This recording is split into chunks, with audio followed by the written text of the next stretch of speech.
You're listening to Systemic Error Podcast. The failure was designed. Deep irony expert says Supreme Court just repulled core obsession of MAHA movement based on an article by Matthew Chapman.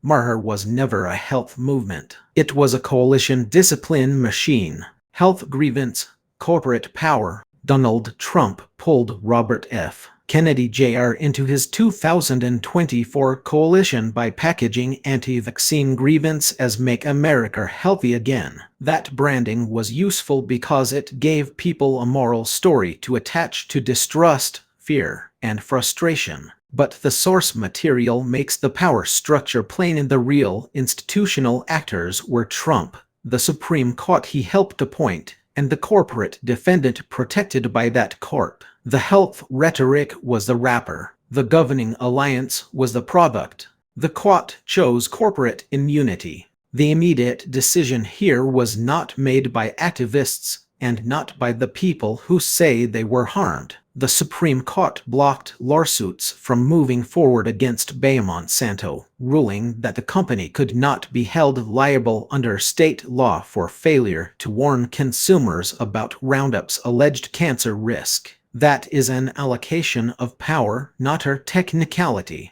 It tells injured people that the route to accountability has been narrowed by judges installed in a political project that claims to speak for ordinary Americans.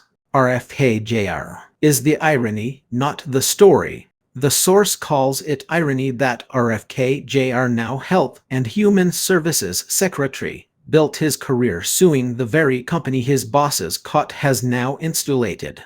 But irony is a soft word for a harder fact. Trump recruited a movement defined by anti-corporate health theater, then presided over a judiciary that shields a major corporate player from precisely the kind of liability that movement used as proof of its righteousness. That is not a misunderstanding. It is a coalition built to absorb contradiction as long as the president stays on top. The blame gets shunted sideways. The piece correctly notes that the EPA does not have data supporting a cancer link to Roundup, while environmental groups remain unconvinced and point to jury verdicts that awarded damages. That disagreement matters. But the political misdirection is bigger than the scientific dispute.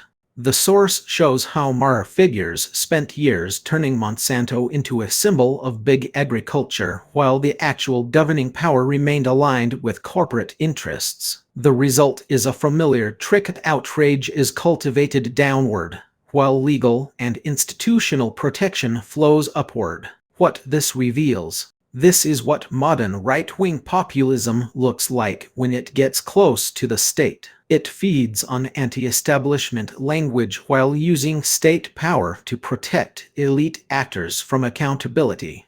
It invites people to believe they are part of a revolt against corrupt institutions, then hands those institutions to judges and officials who make the movement's targets harder to sue, harder to regulate, and harder to touch. The health rhetoric is not the contradiction. The contradiction is the point. The real lesson: Trump did not accidentally embarrass MAHA. He revealed its function. It is a pressure valve for discontent that can be redirected away from structural power and back into symbolism, conspiracism, and selective grievance.